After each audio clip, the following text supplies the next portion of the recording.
It's time for Dialogue Conspiracy with political research specialist Mae Brussell, who for 3 years has shared with us her decades' research into political assassinations and abuses of power in this country. Her program relates the news of the week to emerging evidence about the conspiracy which allegedly maintains by force its control over the legislative and judicial processes in America. And now, here's Mae. Good afternoon. This is Mae Brussell in Carmel, California.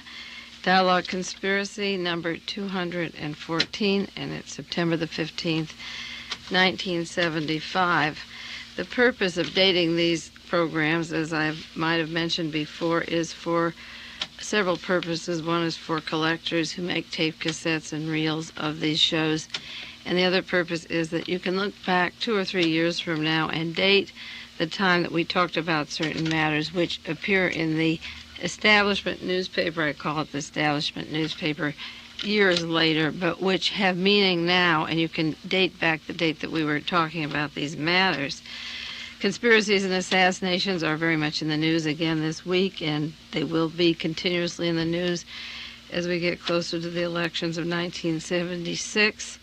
It's inevitable that as the power is up for grabs in the White House, that bullets once again will determine our choice of candidates. They have since 1960, in the early 1956, as a matter of fact, which was the last election that wasn't affected by bullets. And that's when Eisenhower was elected president. After that, John Kennedy was killed, Robert Kennedy was killed, Wallace was shot, Mary Jo Kopechne was murdered, and all of these crimes and violence had to do with winning the election and keeping certain people in control of the White House. The continuation of the conspiracy, or the famous no conspiracy scare, will never end until each and every murder is researched by various private investigators and becomes exposed publicly and as quickly as possible. In my realist article, July 11th, 1972, I said that if we didn't get to the heart and the cause of the Watergate affair, we were headed towards a police state and Gestapo similar to Nazi Germany, and that the secret was in the political assassinations. And unfortunately, the Justice Department never did investigate the Watergate properly. They never handled the planned violence for the Miami Convention, the attempted murder plans for Richard Nixon that involved Andrew Topping in New York. The investigation of the injection of Martha Mitchell has been ignored. The links of E. Howard Hunt and Donald Segretti to the secret army organization in California was ignored, and the links of E. Howard Hunt and James McCord to the Los Angeles Police Department has not been investigated, nor has the Howard Hughes, B.B. Rebozo links to the White House and money to Rosemary Woods, Tony Lasowitz, and John Caulfield. And then there's the endless murders of the Watergate, such as Dorothy Hunt and Lee Pennington, Lou Russell, Sam Giancana, Mary Jo Kopechne, J. Edgar Hoover, the shooting of Wallace, the endless amount of murders, the injection of drugs, the planned violence was very much evidence in Watergate. The evidence exists today, and it's a very important stepping stone to the next stage that was planned in 1972. Had the Watergate people not been caught, the next stage was terrorism in America.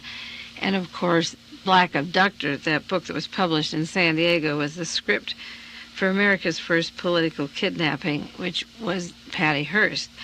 The author of the Black Abductor and the publisher have not been properly identified or recognized, and now we see the use of the Manson family that preceded the SLA.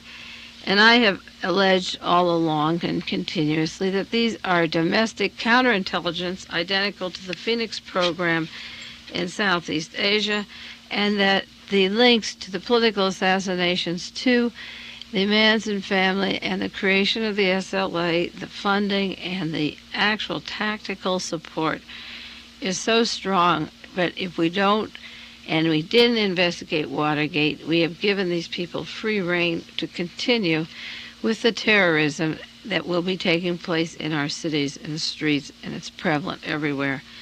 I spoke last week about the Manson family and Lynette Fromm, nicknamed Squeaky, and the so-called assassination attempt up in Sacramento. But I want to go back and clarify it a little bit more. It's a week later. I want to talk about it.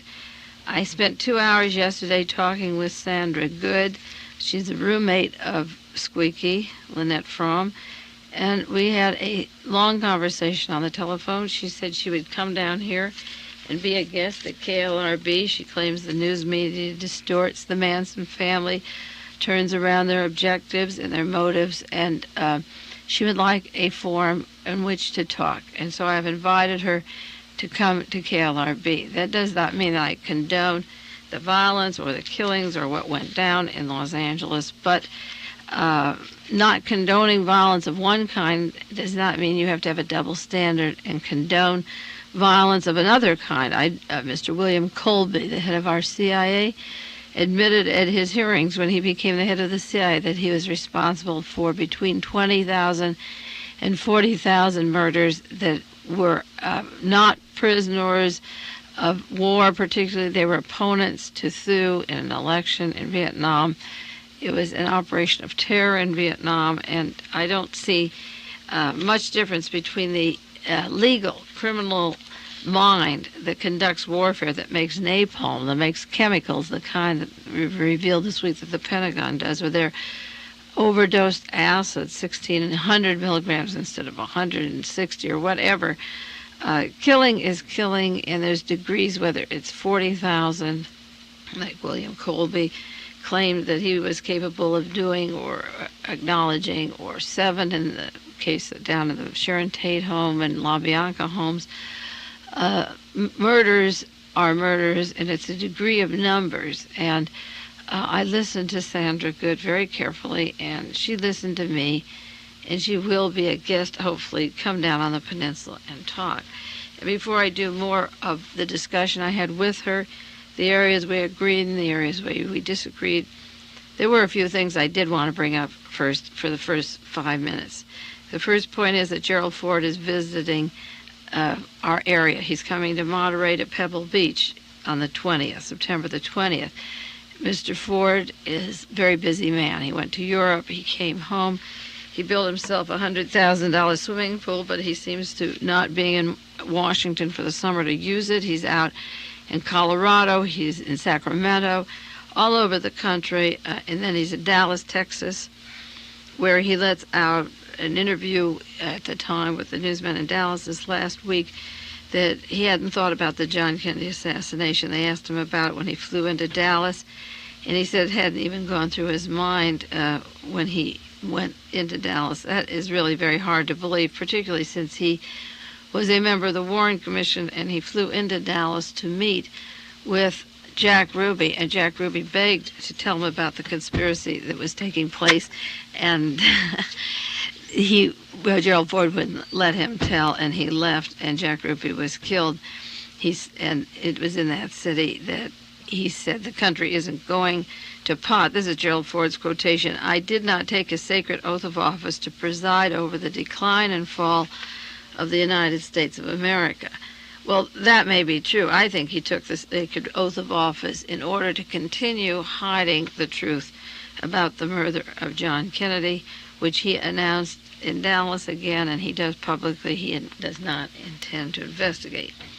Now, I knew that President Ford, Gerald Ford, would be on the coast soon, and I did want to mention a brief episode that occurred in the college class which we gave last year. I gave an English class with Ray Fabrizio at Monterey Peninsula College, and at the time there was a student attending the class who was particularly anxious about Lee Harvey Oswald, and within one lecture he wanted to know every detail, and it seemed that he was so much more knowledgeable than many persons that have studied the Warren Commission hearings for years, and his manner was such that he seemed like a disturbed person who identified with Oswald, who almost thought he was Oswald, who said he wanted to feel what it was like to be Oswald. And I was very concerned about details of this case, which I will not go into on the air, and I called the FBI here in Monterey, California, and said, in the event that Gerald Ford comes to this peninsula, because I know he's going to come here, he has close friends here, and this is Reagan territory, also very heavily Reagan territory, and members, people involved in Richard Nixon's campaign and in CREEP are very heavily embedded into the Pebble Beach vicinity. And I said, in the event that Gerald Ford comes here and would be assassinated on this peninsula, I want the record to show that this particular person was not influenced by the course given at Monterey Peninsula College. Because the very first year the course was given, there was some question. One of the professor's objections was that Mae Brussell is very impressionable, or maybe she's a Pied Piper, or she might influence these young minds. And I remembered that because it stuck in my head, because all I ever tried to do on the radio and in college courses and in public lectures is to give sources of information and data that you can look up for yourselves, not to believe me, but to do your own research and become researchers yourself. So it was interesting that the second year that this course was given, this man identified so much with Oswald. And I did some investigative work. The faculty did some work. We had a meeting. My worst fears about the background of this situation were interesting. As I said, I don't want to share them on the air now. All I want to say is that I did notify the FBI that I would not be a fall guy. I would not be like a Manson influencing students in the event that President Ford were on this peninsula and were assassinated, or an assassination attempt were ever made. I don't want to say it was a student at our class. And I bring this up because he will be here on the 20th. And I did the same kind of a radio program last year when I was at San Jose, when Ronald Reagan and Gerald Ford were there, and alerted certain persons because I heard that the military was planning a martial law to come down, and I called the Presidio of the spy school here, and I called Fort Ord, and at the time certain students were told either to go along with the plan or resign from the Army immediately. And I called certain officers and checked that out and found out that there were equal troop movements taking place at the East Coast at the same time. And now an article is coming out in Playboy, November Playboy, by Ted Salk, telling about the martial law plan, the Garden Plot, that involved Ronald Reagan, that involved a plan from 1969 to through the early 70s of a martial law plan in California. And this is what I was talking about. And I feel there's safety in talking it on the air and calling the military heads and calling the FBI and notifying them in advance that you're aware of the potential of their plans and having it heavily documented, and in that way maybe prevent them at that particular time from trying to pull what they would want to get off.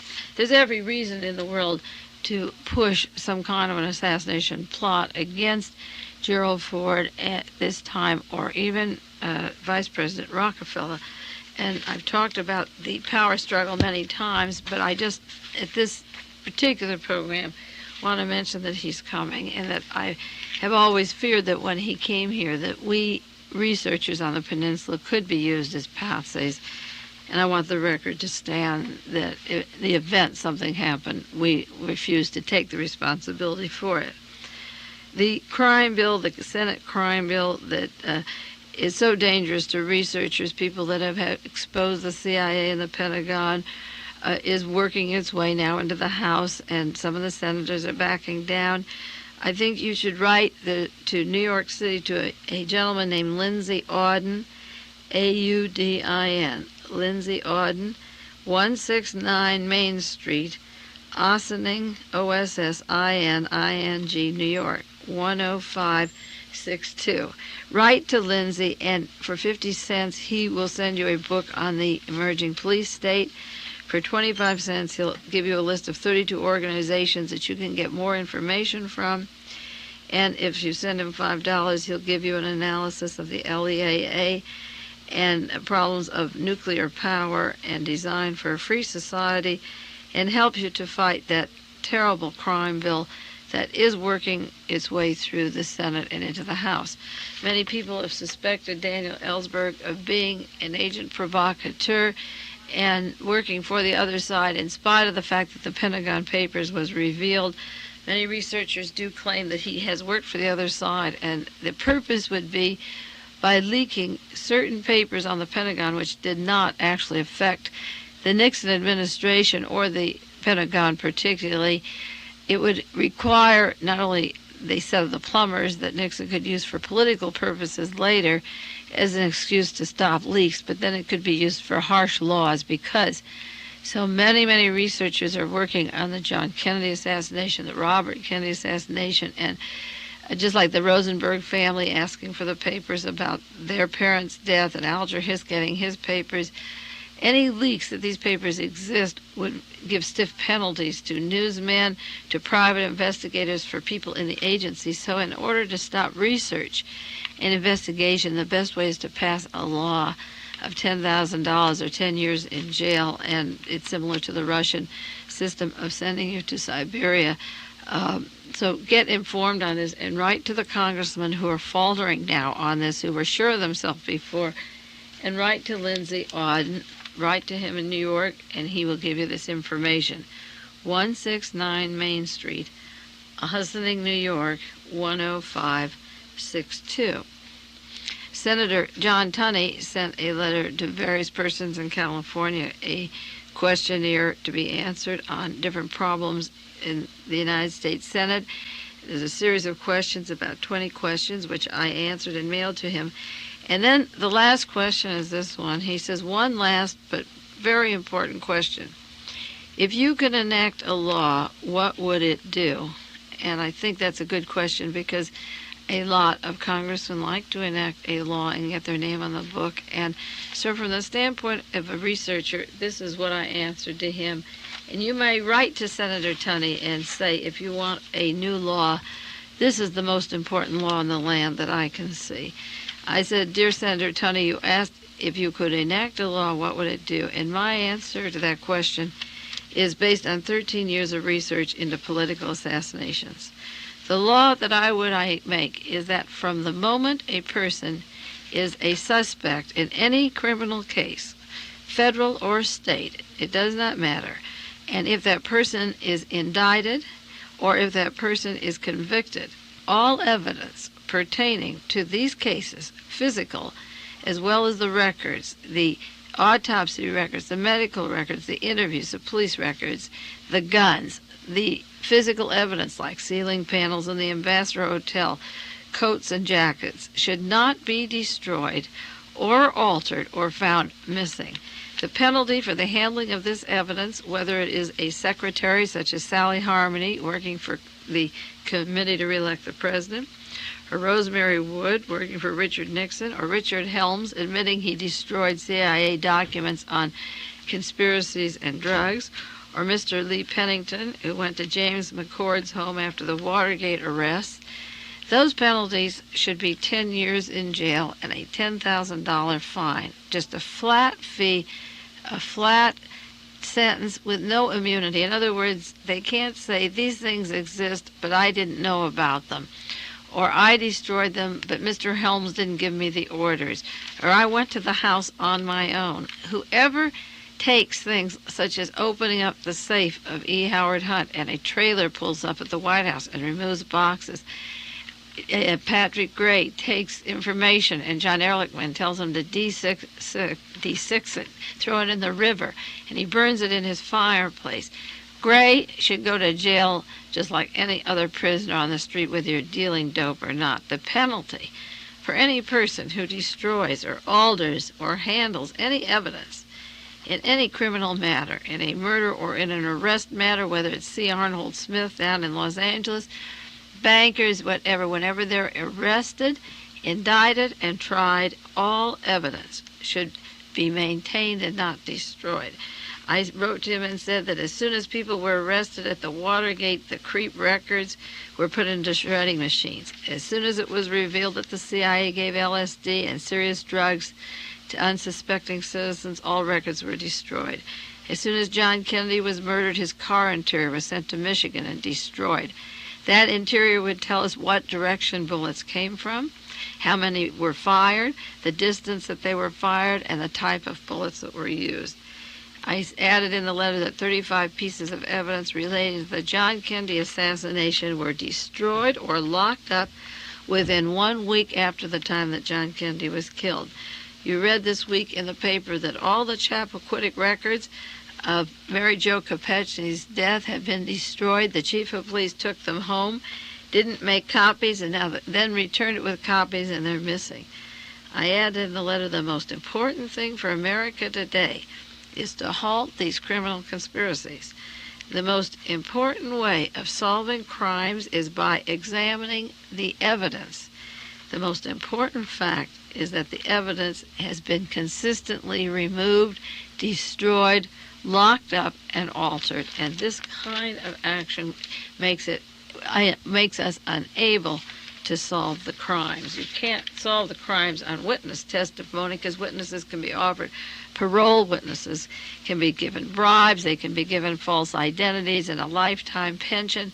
It is the evidence, the bullets, the clothing, the autopsies, the cars, the street signs, the diaries, it's the documents, the letters, the actual handwriting, the ordering of the guns, checking it with the ownership. This is the kind of evidence that is missing in every one of these cases, and this is why some fools keep talking about conspiracy theories, and the editorials talk about conspiracy theories. There are no theories, there are conspiracies, and the necessity to destroy the evidence feeds this story that they're conspiracy theories where they're actually conspiracies. And now we get to the news a little bit about Squeaky. Lynette Fromm, the Sacramento Bee, had an article this last Wednesday about Harold Borough. The great cover story in this is that he was her sugar daddy. It's very interesting that this older man, the sugar daddy for the Manson family, provides Cadillac, provides a Volkswagen, provides a gun that's going to be 2 feet from the President of the United States. And where did sugar daddy come from?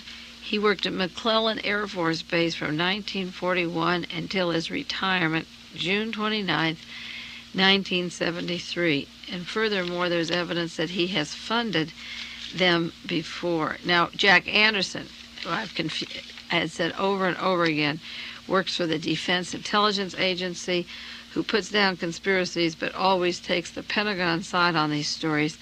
Jack Anderson wrote an article saying that Miss Fromm used her feminine wiles to wheedle favors from Borough, who just happened to work at McClellan Air Force Base for all of those years.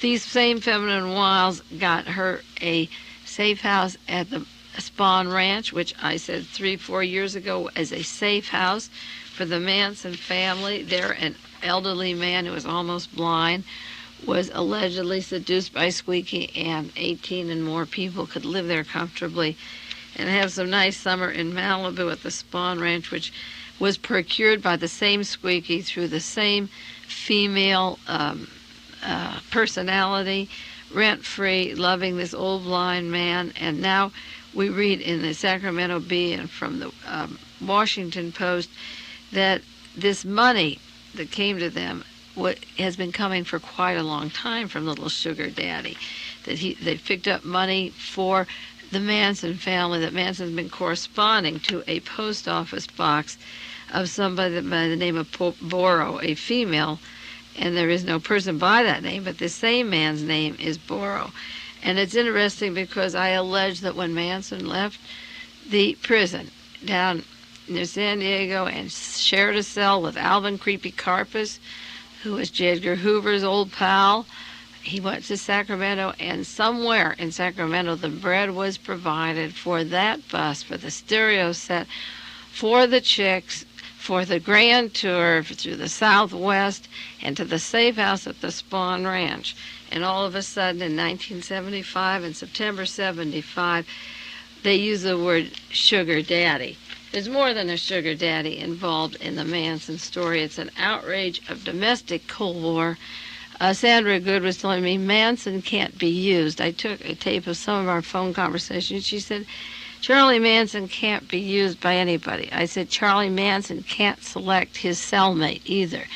There's only the limits that a man can do, even with Manson's intellect. And if he were Jesus Christ, which he claims he is, and if he's Wilhelm Reich and Gandhi and all those great thinkers rolled into one, then why couldn't there be a conspiracy against Charlie Manson? Because there was a conspiracy to murder all those other people. Wilhelm Reich was murdered in a federal penitentiary, and Gandhi was shot, and Jesus was crucified. And if you think Manson has those godlike qualities, then why can't he be framed just like the others, and why can't he be used, and how does he end up with creepy carpets, and where do you find people from McClellan Air Force Base and call them your sugar daddies, and where do you find ranches where a group of motley people like that can live and spend their summers in the sun and raise their family and babies and plan their little trip into Beverly Hills where these murders were later to happen. And I told her about a person in my college class who spoke up one day, and if any of you remember him, or if he's listening, or if he's still in town, because I lost track of him, and he promised to come to the house. He had a roommate who was from military intelligence. His father works at the Pentagon. And this roommate was dressed like a hippie, looked like a hippie, and he was at the Spahn Ranch all the time with Charlie Manson and with the girls out there near Calabasas in California. And one day he said to this fellow who was attending my college course, in which I talked about the Manson family as being a military operation, he went to his friend and he said, "I'm splitting tonight, I've got to go." And he didn't tell him why. And he said, I'm just leaving. And he packed up his things. And that was the night that Sharon Tate and 5 other people were murdered in the house. And this fellow went on, and later the 2 friends corresponded, and the person who was attending the class told me that that person's father works in Washington, works in the Pentagon, and that his son, the roommate who split the night of those murders, was in Colorado in military intelligence. And he felt, after he heard me and I talked about the case, that there was military intelligence involved in the Sharon Tate LaBianca murders. And when I talked to Sandra Good, she kept trying to say that Manson is his own boss, that Manson is his own God, that he has his own head. But then I asked her the question, even if he is, it's all the more reason to infiltrate him and discredit him. If he's all that you say he is, and the media has created this monster, which is easy to believe because I've been sympathetic to the Manson story right from the beginning. As I say, not the killings, but to the insidious infiltration of it by the military intelligence. And I said, when I find this person, and he will show up again, I will introduce him to you, and you will recognize him. And some part of those murders, you were helped along or given the acid and the encouragement. If you're on 1,000 acid trips, believe me, somewhere the government came in and supplied something that made you kids go bananas and do the things that you did. Another point we brought up was in the news this week, Senator Church's committee, the Select Committee on Intelligence, found out about the use of shellfish poison that the CIA laboratory has. And Dr. Sidney Gottlieb, the same person that was using LSD experiments in the 70s, and again, this goes back to the violences in California, admitted that they used these poisons, operational poisons, and they had a supply of cobra venom, and they used shellfish poison. And one point they made in the article, this is a story coming out from the Washington Post and the New York Times on the poisons, said that they used it to silence dogs at embassies, to enable dogs at foreign embassies, and not to kill them, but to silence dogs, that they used these poisons as an aggressive action. And that rang something in my mind. My head again began to spin because there were unanswered questions to many of these conspiracies. I have many of the answers and some I don't have.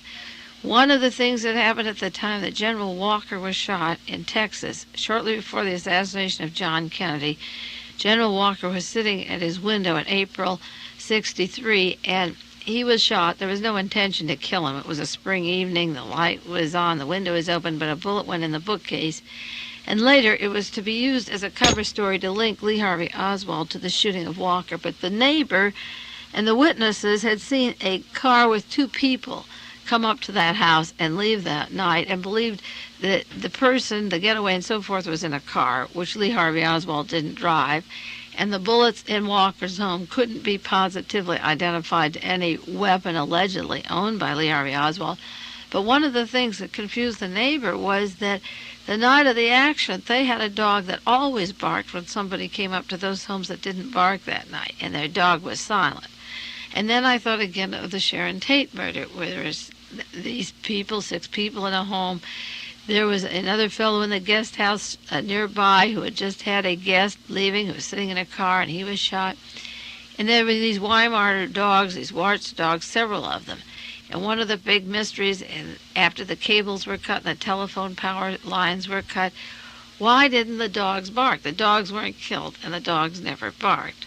And that was one of the big mysteries in my head in '67. So you see, in 1975, the CIA comes out and tells you that they're using poisons to give dogs, watchdogs, that they don't bark. So then we have to go back again and say, if Dr. Gottlieb was making these venoms and poisons through this time period and working with these agents, and if these were military operations, how many dogs were given this kind of medicine? Were they all embassy dogs, or did the dog next door to General Walker get silenced for the same reason? Or did the dogs at Sharon Tate's house get silenced for the same reason? Everything comes together if you give yourself enough time. I've been doing this for 13 years, and the pieces are coming together. These deadly toxins have been kept against the orders of the government, against the orders of the President of the United States.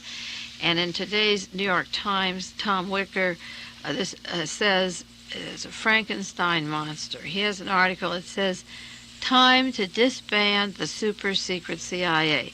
The disclosure that the Central Intelligence Agency hoarded a supply of deadly poisons in direct contradiction and contravention of President Richard Nixon's order destroyed in '69 is only one more bit of evidence that the agency is a Frankenstein monster that itself must be destroyed. Such secret power is intolerable in an open democratic society. Just as the CIA covert techniques came to be employed in domestic politics by the White House plumbers under E. Howard Hunt, so it is more dangerous the tactics and the attitudes spawned in this dark atmosphere of anything-goes operation of waging secret wars in the name of national security and contaminating us with these germs." Tom Wicker of the New York Times says it's time to disband the secret CIA. In the news also, Mr. Schweiker, Senator Richard Schweiker, is arguing that the Senate Select Committee should investigate the assassination of John Kennedy. And meanwhile, John Tower and Senator Frank Church say, no, we won't investigate it. Along lines of conspiracy, I'm going through a few events in the news because they all link all back to a chain of command, maybe 40 or 50 people whose names I mentioned in Boston. I mentioned them on the air all the time. They're all linked together, and the chickens are coming home to roost. And it would take something like an assassination to divert us from all this information coming out. For example, there's an article in the paper this week from the New York Times that there's a third man in the kidnapping of Samuel Bronfman in New York. Now, you remember Edgar Bronfman paid $2.3 million ransom to kidnappers of his son to get his son back, and then they got the money back after the kidnapping. The boy said there was a third person involved. There was also a third person watching in New Jersey at the airport, waiting for the money to be delivered. They've established that a third person was waiting for this money. Now, two men were arrested. Two men were arrested for the kidnapping, but three were involved. Does that sound like the SLA? Do you see the comparison, the patterns? They could say three people kidnapped Patty Hearst, but they never found the third person, never looked for the third person, no charges, no FBI reports. They're not on the list of the 10 most wanted. And then to make it more shocking, another article came out by Samuel Bronfman II.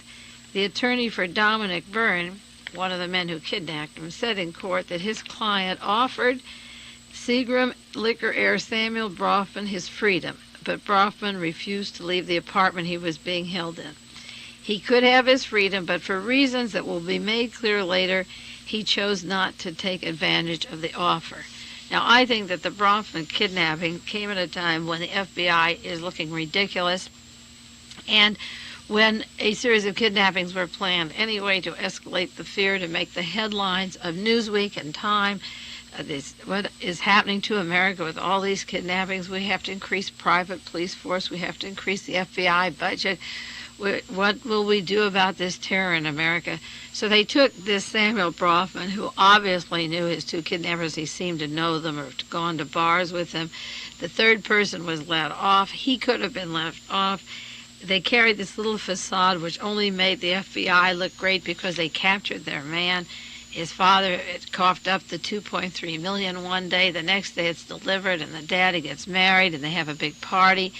But who pays the FBI? How much early Cronkite news, the 6 o'clock news, the 6:30 news, the 7, the major media, shoving down our throat these kidnapping stories, the threatening, the terror in America, like the Hearst case, when everything indicates that they not only don't investigate the people involved, the people who set it up, they get off.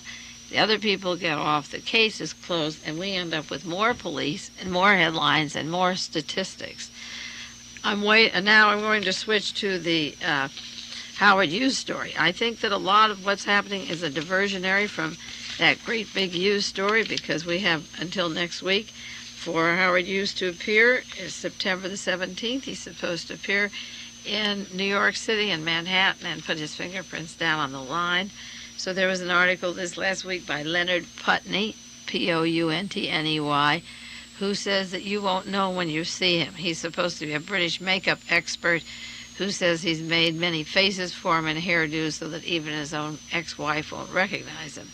He says, my most amazing client is so disguised that he walks around London, or did, and nobody would know him with mustaches and wigs and false eyebrows and nose plugs and so forth. And he has a story of making him walk around the supermarkets in London, and when you bump into him, you wouldn't know him. And this is just another kind of disguise for that double if he appears.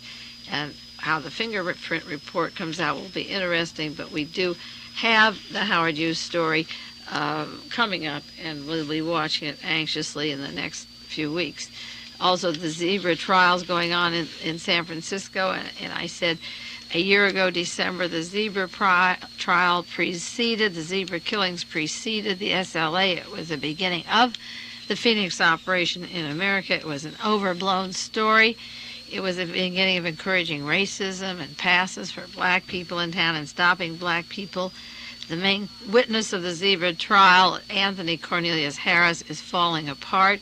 He's beginning to squeal. He claims that the FBI and the police have offered him, he's a former convict, they've offered him a new birth certificate, new military discharge papers, a high school diploma, and some money. And he's supposed to be in Houston, Texas, with his new identity, and he's cracking up because they're not giving him the amount of money they promised him. So the taxpayer has to keep paying him in order to prosecute a few black people in San Francisco. Will be paying Anthony Cornelius Harris for the rest of his life, and somebody's going to hire him and not know that he's simply a California ex-convict snitch, and he's going to have a refined high school degree and military diploma and a new name, and he's being made very respectable. And the city that he's living in is Houston, Texas. Now, when George Jackson was killed, the day that George Jackson was killed up at San Quentin, a female brought a tape recording machine which was given to another person who disappeared totally from the scene and was never, the police say they want him, he's supposed to be living in Canada, these mysterious parties, but the agent that handed the tape recording machine, she went to Houston, Texas, and she lives there, and that's a good place to hide. Thera Wheeler of the SLA, who was supposed to originally been in on the kidnapping of Patty Hearst, but who, in quotes, escaped from Vacaville, who knew Donald DeFreeze, who's brothers with the San Francisco Police Department, escaped and went to Houston, Texas, and he is protected in Houston, Texas, which is the funding of all the major conspiracies and assassinations from Dallas through Watergate. And now we find that the American violence syndrome, the agent provocateur in the George Jackson shootout at San Quentin, flees to Houston. The major witness in the zebra trial, he's in Houston. An important major witness in the SLA is in Houston. The pattern keeps repeating itself, and you can cross-file these cities. And I think it's an interesting thing, considering that the Houston money was what broke the Watergate story, being washed from Mexico to Houston to Washington to Bernard Barker's bank. And Lee Harvey Oswald's best friend, George de Mohrenschildt, always went to Houston for his assignments and his money when he worked for the CIA. And the Houston funding, the connections there to the conspiracies is important. Also, Charles Watson, who did all of the murders in the Sharon Tate home and then with Mr. and Mrs. LaBianca the night before, fled the Manson family and went to Texas and was protected by the judges and courts until he could have his separate trial, and he fled to Texas. And it was Louis Tackwood, the agent provocateur of the Los Angeles Police Department, who said that there was a link from New Orleans to Houston, Texas, to Los Angeles Police Department and the CIA up and down the state of California. And there were tight links to Santa Cruz, Marin County, and the San Quentin shootout, the Marin shootout, and many of the violences and criminal conspiracies that were happening. The headquarters of the forming of the SLA came from the LAPD. And Tackwood talks about Houston, Texas in the Glass House tapes. He mentions Houston. So as the Zebra trials go on in San Francisco, that overblown racist attempt to hurry up the race war, Mr. Anthony Cornelia Harris is now asking for his more money, $600 a month or whatever, and he has his family and he'll get his degrees and lots of luck. But I don't think a snitch like that will have much luck along the way. I think he'll be in trouble, because how long can you keep running and people will find you and find out who you are and know you for what you are? Well, there were so many things in the news having to do with conspiracies that I kind of wandered here. I have many notes about Gerald Ford being in California last week and the attempt on him. And within the next 3 or 4 minutes, I'll just run down a few of the points. Again, some of them I made last week, but to just reaffirm what I think happened. In the first place, as I say, Governor Brown had turned down $86 million of the LEAA money. LEAA is CIA domestic money. He wanted to find out where all this money was going, and Gerald Ford was out here to make an appeal to the Assembly to accept military hardware for our police department. And the second point is that Charles Manson had just gone to court to appeal his conviction based on over 49 new motions, and I can't believe that these girls, Squeaky or Miss Good, or people that really love Manson, would help Manson's case by pretending they want to kill the president. Her defense now is, I didn't want to kill Gerald Ford, I just want to call attention to get Manson out of jail. The very hardest way to get out of jail is to have friends like that who hold a gun 2 feet away from the President of the United States. I hope if ever I'm in jail on some charge that my friends don't try to commit a murder in order to get me out of jail. I can't believe that's the way you do it. Third point, I think, is that Gerald Ford acted totally abnormal under the situations. He met with the governor of California after the so-called assassination attempt for 45 minutes and never even mentioned there was an attempt on his life.